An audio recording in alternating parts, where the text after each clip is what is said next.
the process of what happened was, saying at one point going to retire and then deciding not to? Well, it was I've been eligible for retirement for quite a while, and months, and have been thinking about it, and actually probably a little bit more than that, reflecting on it pretty deeply, and what else I could be doing with my career and everything, and anyway, have reflected on that a long time, and it's pretty complex. You try to balance your family life, you try to balance your church life, your job. You certainly understand your love and passion for this place and the kids and the coaches here, and you want to, or at least myself, I want to do a great job in that area too. So I think everybody knows it's a busy situation, and so I was just contemplating on maybe trying to slow down a little bit, and felt like after literally months of reflection that it's probably time to go do that, and then just being honest, I announced it to my wife about Saturday morning, and then the team Saturday afternoon, and then I got to drive the bus home from team camp from Arkansas. One of my coaches couldn't make the trip back, and in that 3 hours there was an amazing amount of memories that popped up on my phone, just to be honest with you. I wasn't watching it while I was driving. My daughter was keeping track of that. But so anyway, got home Saturday night, and my daughter's read a few of those things. Read a lot of those things to me, and it's very easy to get caught up in things that a lot of times aren't as important as they should be, and that time of reflection really helped me bring back why I do what I do, and the kids and the coaches, and text messages from 1986, okay, from kids that I haven't heard from in almost 30 years, and I don't know, my heart just told me that if Jenks would have me back, probably I've got another good run left in me. So I mean, nothing crazy, but that's just kind of how it happened. Is it kind of like a football in your blood kind of thing when it comes right down to it? Man, Al, that's a great question, because I've been here so long. It's almost like Channel 2 and Al Jerkins. It's your family. It's more than your job. You just don't go clock in at Jenks. It's been a huge part of my life. My daughters have gone here. It's been a great experience for my family. I mean, over the years we've had opportunities to go different places and do different things, but yet it always just seems like Jenks is home, and it's more than a job. So that weighs a lot into my thinking there. So were they text messages to the effect of, "Hey, don't do this yet, it's too soon," or was it just? Oh no! It was just hearing from past players, track athletes from the '80s, and it was neat. It was very positive. It was very heartwarming. How much of an impact did that have on your decision to decide to not retire? Your former players reaching out to you, even coaches around this area. I know a lot of them have reflected on your decision on Saturday. What impact did that have on your decision today? Well, and not to get too personal with it, but I'm one of those weird guys that think that this is my calling more than it is my job. And I really believe that I'm at this place to and now that I'm getting a little older, to mentor coaches and people and as well as players. So is that what brought me back? It's probably not what brought me back physically to Jenks, but it brought me back mentally to what I really need to be doing, if that makes any sense to you. Is it kind of fair to say like the decision to retire was like a logical decision? Oh, to come back with an emotional decision? And I'm a geometry teacher, so there's all kinds of flow charts at the house, okay, on this is good and this is not so good, and from temporal standards, you could easily justify going and doing something else, but maybe for long-term standards, it's best that I be here. Just don't bring up analytics. No analytical geometry out. Were there any, in your final negotiations to stay, were there any, compromises made in certain areas? Negotiation is really a strong word, because, when you walk in and you tell your boss you quit, a lot of times negotiations are off the table. Usually, it's just the two guys in suits help you to your car. So not really any negotiations at all.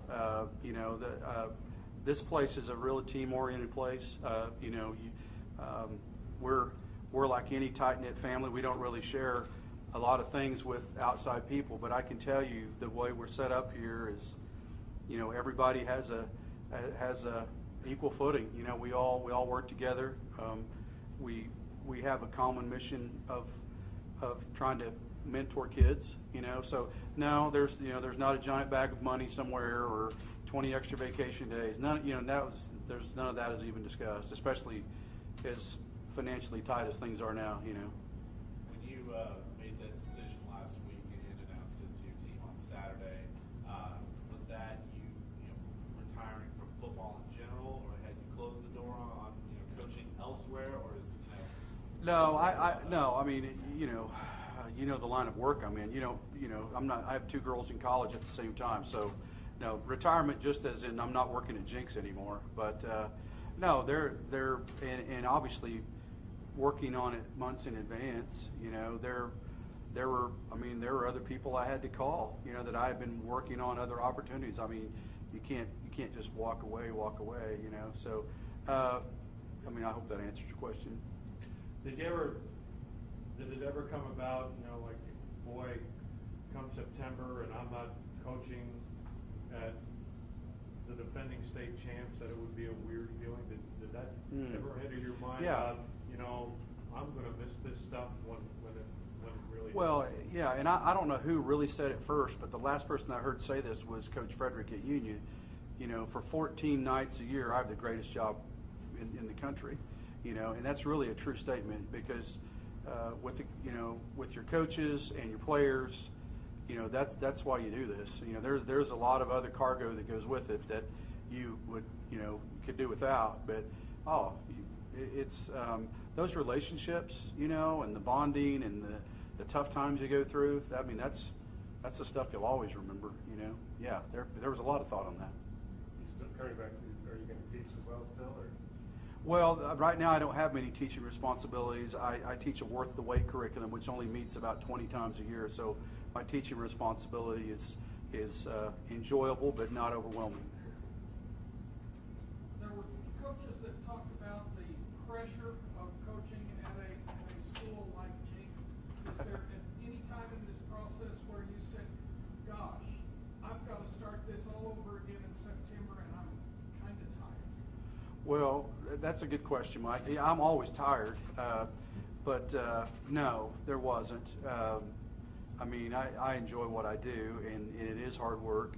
And somehow I dodged the pressure thing.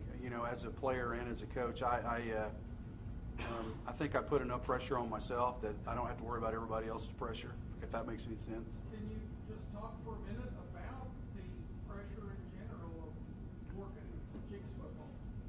Well, I could say probably in 1996 when Jenks took a chance on me, with no head coaching experience, there was some pressure then because I didn't know how to take roll.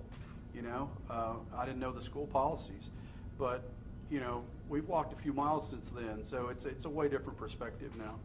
Now it's I'm an old guy and I love the kids, I love what I do, and I hope, like everything, those kids can win that last game. It's more of a dad type of thing. I know that sounds weird, but I'm kind of their biggest fan now, if that makes any sense to you.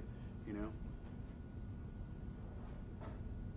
you surprised at all by the outpouring from your former assistants or coaches elsewhere now, as far as reflecting on Saturday?